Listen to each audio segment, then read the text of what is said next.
Hi guys, my name is Jenna. If you guys are new here, welcome back to my channel. Welcome to a Q&A video. I try to do these every couple of months because otherwise it'll go way too long in between doing Q&As, and I love these videos because it's just a time for us to chat, and I feel like sometimes my videos is a lot of me talking like at you guys. So I like to do Q&As to make it feel more like a conversation between both you and I. I also didn't get to end up filming my weekly vlog this week, so that's kind of, it was the perfect time for a Q&A because I meant to start a vlog earlier this week. I actually tried starting to film, but I just got so busy with like my actual social plans. I just feel like I wasn't really home that much during the week, at least after the work day. So yeah, I didn't end up filming my weekly vlog, but nothing really happened this week if you guys are caught up on the vlogs and stuff. I just worked a normal work week. I did my last long run before marathon training. My marathon is in 7 days on the day that I'm filming this. It's on October 27th. And my last long run was Saturday, 10 miles. Now I literally have to do like 3 miles, 2 miles, 2 miles, and then I have the marathon. So it's just a crazy time and I can't believe the marathon's gonna be over. But anyways, I'm getting ahead. I didn't get to end up filming a vlog this week. So for this week's video, you guys are watching this literally the next day. I thought it would be a good time to do a Q&A and just chat. I'm gonna try my best to do like a quick intro, even though I feel like if you guys are watching a Q&A, you are hopefully caught up on my vlogs. But my name is Jenna. I just turned 28 around a week ago, and I got engaged around a month ago to my high school sweetheart, and we live in Arlington, Virginia. Thomas, my fiance, is in medical school. He's in his 3rd year of medical school in Washington, D.C. We're both from Maryland. We live in Virginia, and we go to D.C. pretty often, so I like to show you guys my life outside of work, outside of my full-time job. I work in operations at an accounting firm, and I just kind of like showing you guys my work-life balance and my lifestyle. Okay, I feel like that was pretty good for an elevator pitch. How about we just get started with the questions? I literally just posted this like 2 hours ago, so I'm just gonna go through most of the questions that I got in the last 2 hours, and they're gonna be totally random, so I'll have timestamps down below, and I will also leave the question like somewhere on the screen as I'm talking. Carter Sullivan does that on her Q&As, and I think it's a really good idea just because like if someone does want to watch or watch intermittently with a Q&A, and I might be rambling because I like to talk a lot, then you can always see like what I'm actually talking about. So I'll leave the questions on the screen, and let's go ahead and get started. Okay, what are you looking forward to in 2025? I've thought about this a lot. In general, I am looking forward to really growing and improving a lot more on my Korean learning. So if you guys are following my channel, then you know that one of my huge goals for 2024 this year was to learn Korean and run a marathon. And I think I will do both of those things, at least the marathon more than actually learning Korean. But I've been taking Korean courses ever since April, and I've been studying Korean all year. And I'm at the point where I need to dedicate more time, honestly, to language learning. And my marathon is in 7 days, and I'm just really looking forward to honestly dedicating a lot of myself in 2025 to learning Korean, practicing it a lot more and studying it a lot more outside of like actual class time, because I think I'm at the point where I'm learning a lot, but I need to use it in order to retain it. So yeah, I think that's honestly what I'm looking forward to the most. I feel like I've grown a lot in my Korean learning journey, and it's something that I feel like has really defined the year for me. Being able to actually say that this is the year that I started to really dedicate myself to learning the language, because I never really knew it growing up at all. I'm really proud of myself this year, and I'm looking forward to focusing on it a lot more in 2025. I feel like Korean and also wedding planning, and that's the next question that you guys had. Like, tell me all things wedding planning. I will say I don't have anything planned at all. I've been engaged for like, I think literally a month tomorrow. So I haven't started on wedding planning, but I do know, I think we're probably gonna have the wedding at the end of medical school, just because I really want both of us to be able to like be present on that day. And I don't want Thomas to worry about like exams or interviews or anything. So I feel like at the end of medical school, when he already knows where his residency will be, is a really good time for us to get married and also have like a proper honeymoon, because I really want to have a honeymoon right after my wedding. I don't have any dream wedding or anything. I just know that I really want to have some sort of honeymoon like right after the wedding with Thomas. And I think that's all I have so far for wedding planning. One of my goals in October, which I really need to finish up, I'm kind of like in progress, is just finding like a wedding planning template or just getting started on some Google Sheets of like a light outline of where I want the wedding to be, how many people do we want, and just like the very, very, very basics. But since I know it'll be sometime in 2026, I feel like I do have time. And yeah, that's kind of the update on wedding planning. But yeah, I don't have anything really planned. I'm just happy to be engaged at all, and I really want to soak in this like part of our relationship where we are engaged and we are fiancés, and we're even all those things before having to start wedding planning. It's just like being in the moment of being engaged, because I feel like it's so short in the grand scheme of like our whole relationship. We were dating for 10 years. We'll be engaged for like a little over a year and a half or something, and then we'll be married for the rest of our lives. So I just want to soak it all in and try my best not to rush things and enjoy being engaged. do you still take your greens and do you think it's worth it, like your greens drink? So back in 2021 and 2022, I was pretty consistent about taking my Amazing Grass greens like superfood mix. It's like a drink, like a greens drink. And I think honestly, if I'm being so for real, I don't know it was like worth continuing to pay for, because I don't feel like the benefits made that much of a difference in mental or physical health. Like, did it help me feel like I was digesting my food better? Yes, but I feel like there's other ways that I can do that instead of just like depending on my greens drink that day. And did it really give me all of the extra like vitamins that I needed that I don't get out of like taking my daily multivitamin from Ritual? I don't think so. So I kind of stopped taking my greens and I don't really miss it. Like, in my head, I just started paying for Ritual instead of paying for the greens. And I feel like that's just kind of overall a lot better, at least in my opinion. I just feel like that's kind of a better use of my money, in my opinion. I didn't have to do both. It's like overkill, I think, to do both greens and a vitamin. Yeah, I think, I don't know. Not everyone might agree on that, but that's just kind of where I'm at with taking greens. I just don't really think it's worth it, and I think it's cost that I don't really need to have. What has been a high and low of marathon training? Okay, I am going to start filming a like last week of marathon training video tomorrow because I'm literally in my 7-day countdown. But to answer your question, this is my friend Greg, who's also my friend who's a run coach. I've been asking him a lot of like random last minute questions on like, what do you think I should do for this and that for the marathon? I think a huge high of marathon training is just being able to dedicate the time it takes to train for a marathon. Like, I am someone that I always knew I could do it. I'm honestly like pretty easy to dedicate myself to something, whether it's like a hobby or a job or a commitment or a responsibility. Like, I'm pretty strict with myself when it comes to dedication. So for me, it wasn't really like knowing if I could dedicate the time to training or not. I always knew I could, but I think the high of it is just having it all be done. It's like, I feel like I have spent all the time dedicating all the long summer humid mornings where I'd have to run by myself, or every time that I would complete a long run and it was just a continuous like longest run of my life run, and being able to show my body physically what I'm able to do in terms of running all of these miles. Like, running 20 miles is just not a normal thing, and being able to say that I've done it once and I'll be running 26.2 next week, I think is just something that I'm very like proud of myself for. So I think the high of marathon training is just constantly feeling like I'm proud of myself in the act of running, and just anything at all. It didn't have to be running, but that's just kind of what running was for me. It was giving myself more confidence and more pride in myself, and not feeling like I really had to share so much of it. Like, I feel like I was pretty chill, honestly, about marathon training. I didn't really make it my whole personality. I didn't really like, hopefully for anyone in my personal life, I didn't talk about it too much. It was just something that I'm doing on the side because I'm doing it for me.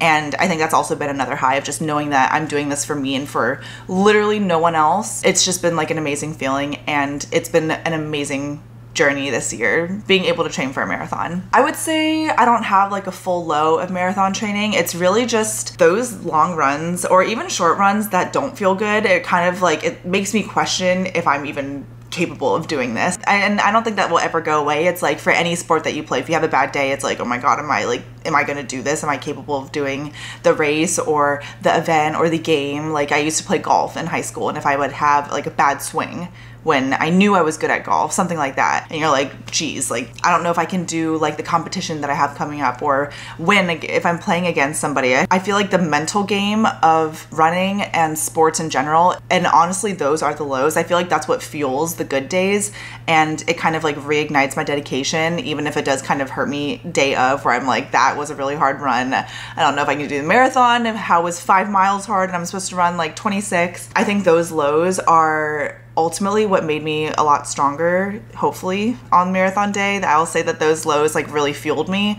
and prepared me, and also reminded me that not everything can be easy. So yeah, I would say those are like my highs and lows. I think I did end up actually ranting, but I'll have more in the video. How do you balance your management responsibilities with life outside? How do you balance YouTube while having a 9-to-5? How did you start making working out as part of your lifestyle? I'm gonna put all of these questions together. I think I need to make an updated video that's dedicated to just tips on balancing multiple things in your life. It's not just like work and YouTube, but it's working out too. It's social plans too. It's dedicating time to your relationship if you're in one, or dedicating time to your family if you live close to them, or dedicating time to your friends. I feel like there's so many things that go into what we call like a work-life balance, and how do we manage all the things in our lives. And I don't have a perfect answer. I think I'm constantly working on this, and I think it is something though that I've improved on in 2024. And I feel like kind of what it comes down to is I've just given myself more flexibility, and I've allowed those breaks to be healthy. I don't know if that makes perfect sense, but I feel like for something like work, if I'm starting to feel burnt out and I'm not really wanting to work, or I'm working slower, or I'm working poorly, that's probably a sign that I need to take some PTO and like actually unplug. Or if I'm behind on my YouTube channel and there were a lot of social plans that week, or marathon training was really exhausting this week and I didn't have time to get my second video out of the week done, it's okay to take a video off. If I want to work out 4 times a week, but I only ended up working out 3, that's okay. It's like, it's okay to be flexible with yourself, and it's okay to have goals that are measurable, whether it's a number of hours worked, number of videos completed, number of times you want to work out that week. But I think what it comes down to managing all of these commitments and all of these goals all together, it's just being flexible with everything. And also I think just being very self-aware of when I am doing too much so that I'm not like overloading my own plate. I think like working on self-awareness is something that I've really been trying to do because I don't want to stress myself out. And I've come to realize that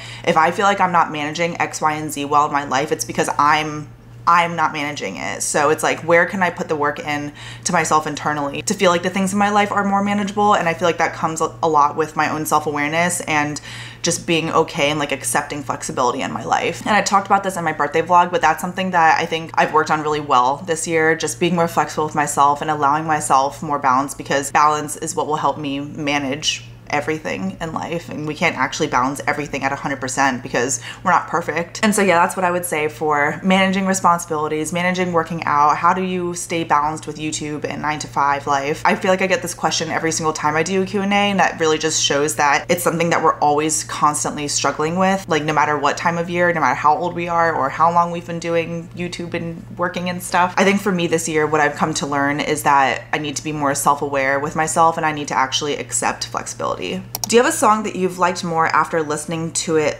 live?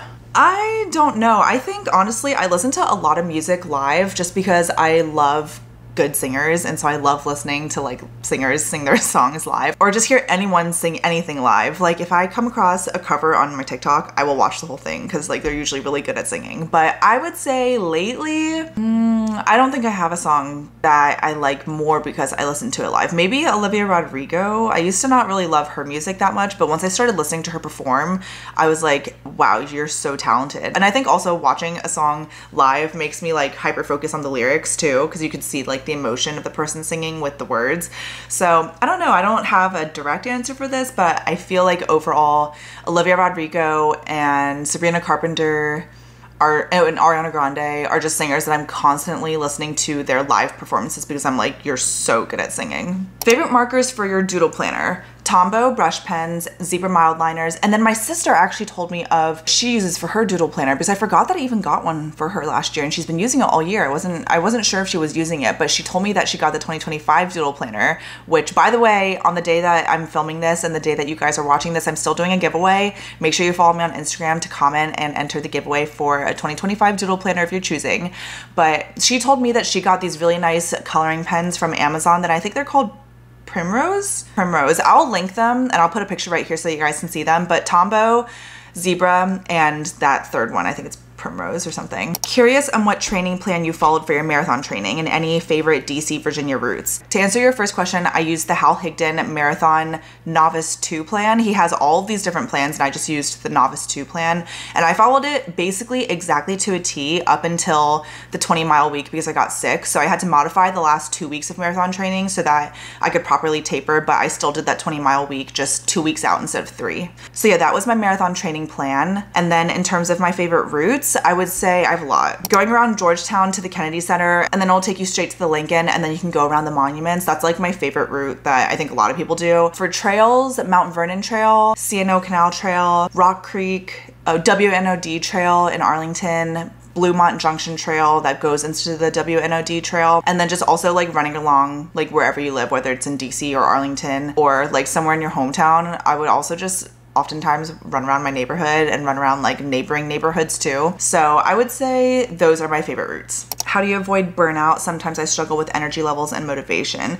Okay, I feel like I did touch on this, but I'm just gonna say again, make sure you're taking enough time off, because a lot of times I think that burnout means we either one, haven't given ourselves a break, or two, our workload is too big and we need to figure out how to decrease it. Whether that means going to your manager or your direct report and saying, I have too much on my plate, or delegating to somebody else at work, actually making sure you're taking your lunch break. I'm definitely not good at that lately. I don't really take my lunch break these days, but I think that also helps. And like actually allowing yourself like a mid-afternoon like walk break, or just break to watch Netflix or read or something. You are allowed to take breaks during your workday because it can allow you to be more productive. So yeah, I would say those things. Like time off of work is, I think, literally the only way that we can get out of burnout. Time off of whatever it is you're burnt out from. And so it's how can you give yourself those little mini pockets of time off if you're not taking PTO. I think that time off is what allows us to feel more energized and feel more motivated. So if your energy levels and your motivation are not in the right place, I feel like it just means maybe it's time to take some PTO or take some time off and actually unplug from your job. And that applies to your life too, not just your job. Taking breaks in general, that's the only way. And let me know too if you have any other advice, anyone that's watching, how you avoid burnout, because for me, you just have to step away from whatever it is. If you're burnt out, like more of something when you're burnt out is not gonna help. You have to actually step away and allow your brain to like not think about the thing that you're burnt out from, because otherwise it's just gonna get worse. Do you think you're going to run another marathon after this one? I think my answer is no, because I just have too many things in my life that I want to accomplish, and running is not like truthfully my first top priority outside of work. So I think that if I didn't have a YouTube channel, or if I wasn't trying to learn Korean, and if I wasn't like planning a wedding in the future, I maybe would consider it. But because of all of those things, those three things alone, I don't think I'm gonna sign up for another one after this, at least not just for a while. It's been amazing, but the huge thing about marathon training is just that it's a giant time commitment. It's like not double what it is for half marathon training. It genuinely feels like 4 times the time to train for a marathon that's a full marathon versus training for a half marathon. Like the difference between your long run being 11 miles and 20 miles, you guys, is just so drastically different. Like you have to wake up like multiple hours before, have a full breakfast. And since the run alone, you're probably running it slower, it's gonna take like over 3 hours, as opposed to your long run for a half marathon will be like 11 miles, and that will take like an hour and a half or something. At least just that's what my times are. So the time difference is not double. It genuinely feels like 3 or 4 times the time commitment. So for that reason, I'm not gonna sign up for another marathon, at least right away. And I've been telling people I'm like gonna be a one and done, but I guess I can never say never. Oh, okay, back on the burnout question. How do you actually decompress versus just wasting time scrolling? I'm just gonna say there's nothing wrong with scrolling, okay? Unless you're doom scrolling for like hours on end. Doom scrolling versus just scrolling to take a mental break and like chill for a second, I don't think there's anything wrong with the second one. I think there is a problem with doom scrolling and like wasting time actually spending like 2 hours or something. But I think like 30 minutes of scrolling, maybe even an hour if it's like a weekend and you have the time. There's nothing wrong with that. I think it's fine. You don't have to be productive in like every single thing that you do. And I think that even like rotting on your couch, you can't be doom scrolling. You have to be like reading or coloring or something. But if you want to just scroll, it's fine. Everyone does it. I do.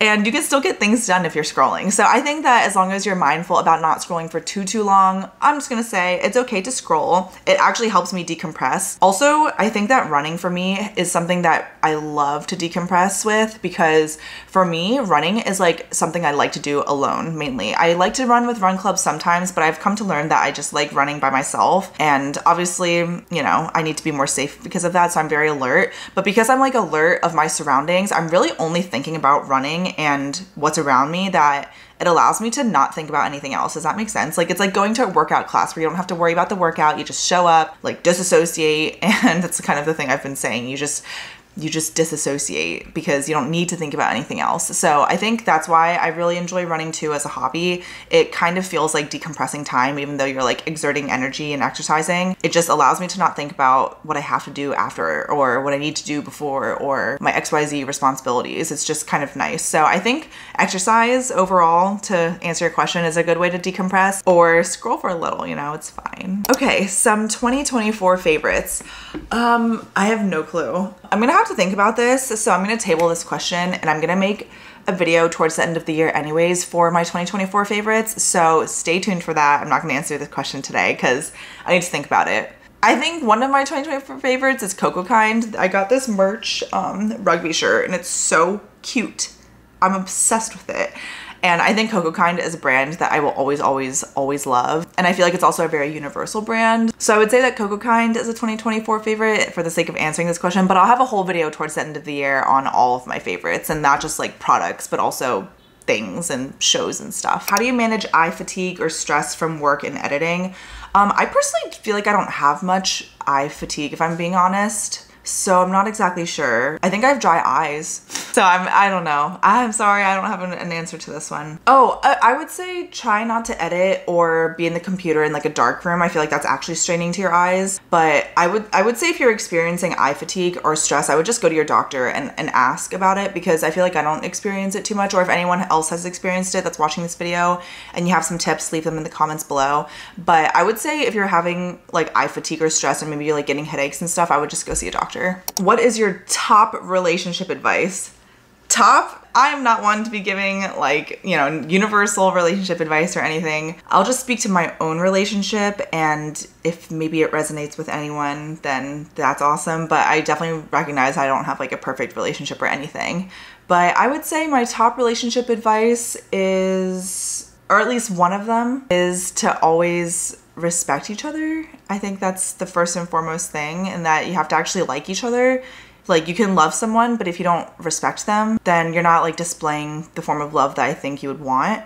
So I think having respect for the person that you're in a relationship with and liking the person that they are, not just being in love with them, is a good way to know that you'll have a longer lasting relationship. It's not just about being in love and physical touch and, you know, all of the love languages. It's not just about that. It's also just kind of looking at the person for who they are and asking yourself, do I like them as a person? You know, would I want someone like this in my life even without a romantic relationship? I don't know if that's too like existential, but I would say that's my top relationship advice. At least that's the first thing that comes to mind. You always have to respect each other, and you have to like the person that they are so that you can respect them. Last couple questions. Starting a YouTube channel, things you would have done differently if you started over again? No, I wouldn't have done anything differently. I think I was confident in who I was when I started my channel. I was open to feedback, but took feedback in a way that I still wanted to make sure I was making decisions about my channel. I don't know. I really don't think there's anything I would have done differently if I had to start over again. I think that from the beginning, very, very beginning of my channel, I've always just tried my best to be my authentic self at the time. So who I was when I was 24 is way different than the person that I am now as 28. But I think something that I really tried to stay true with since the start of my channel, because it was a huge part of starting my channel and like creating this brand or something that was my YouTube videos, was that I just wanted to be who I was and share life, whether it was good times, bad times, stressful times, boring times. I've just always wanted to do that, and I've come to really not care anymore about like the numbers aspect of it. I'm just like sharing my life via videos. And once I really came to terms with that, I think maybe that's what I would have told myself when I was starting over. Like the numbers, the subscribers, the views, it doesn't matter. And if it does matter, then like it's not for the right reasons, especially since I do have a job outside of my YouTube channel. Like there's no need to stress about any of it. This is my hobby, and it's a hobby that I'm extremely consistent with, and it's a hobby that is also a business, but it's still a hobby. That's something that I just wish I could have told myself when I got stressed for 2021 and 2022 and 2023. I think I could have been a little bit more mature about like the business aspect of being on social media in general, that I'm not trying to be an influencer. I'm not trying to be famous. I'm not trying to have 1 million subscribers. If that happens one day, that's like so freaking cool. But in the end, I just want to share my life and create connections with people online, whether it's via my audience, you guys watching, or with other creators. Like I love connecting with other creators just because it's like finding more friends that you could have. So yeah, I think, yeah, that's what I would say. If I could tell myself anything to start differently, I would just tell myself to not stress so much, and numbers, it doesn't matter. It actually really doesn't mean anything other than like how much money you're making. And for that reason, like monetary greed is not something that I ever want to like give into. So yeah, that's what I would say. Life after engagement, will you be buying a home? Yeah, I wish.